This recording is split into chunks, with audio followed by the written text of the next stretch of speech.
Hello' বন্ধু বান্ধৱীসকল, নমস্কাৰ। আকৌ এবাৰ মোৰ অংশমান ব্লগ ইউটিউব চেনেলটোলৈ আপোনালোক সকলোকে স্বাগতম জনাইছোঁ। তো মই আজি কি বনাম জানেনে? এয়া হ'ল খুতৰা, লগতে টেঙেচি টেঙা আৰু লাচকুচি। সেইখিনি মই এতিয়া ধুই আনিছোঁ, ধুনীয়াকৈ কাটি ল'ম। এয়া মোৰ চব্জি কাটি ৰেডি।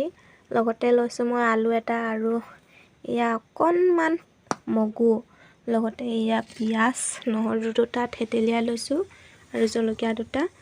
এইফালে মোৰ কেৰাহীত গৰম হৈ গ'ল, তেলো দিলোঁ। তো ঠিক কম পৰিমাণে মই তেল দিছোঁ ইয়াত, সেইখিনি ইয়াতে দিছোঁ। এইখন চব্জিত ইমান তেলৰ প্ৰয়োজনে নাই, সেইকাৰণে অকণমান দিছোঁ মই তেল। দি দিছোঁ এয়া কাটি লোৱা আলুটো।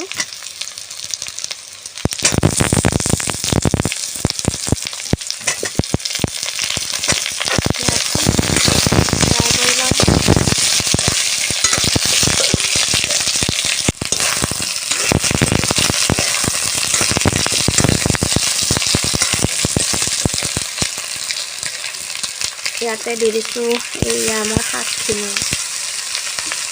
ইয়াত বিশেষ মই একো মছলা ব্যৱহাৰ কৰা নাই, কাৰণ এইখন চব্জিত ইমান মছলা দিয়াৰ প্ৰয়োজনো নাই।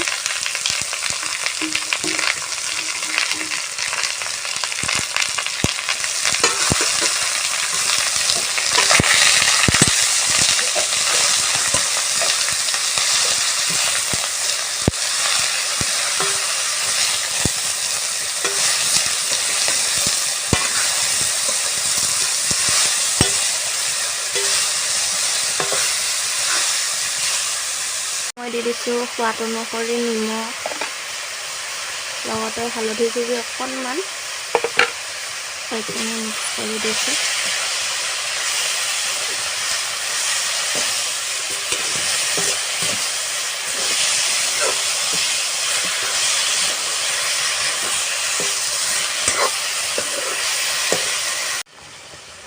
ইয়াতে মই এতিয়া দি দিম এয়া মগুকেইটা।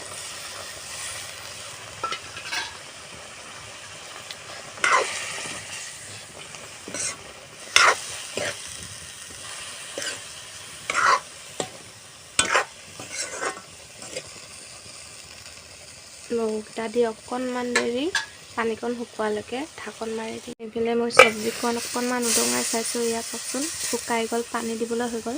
ইয়াতে মই দি দিছোঁ অকণমান গৰম পানী।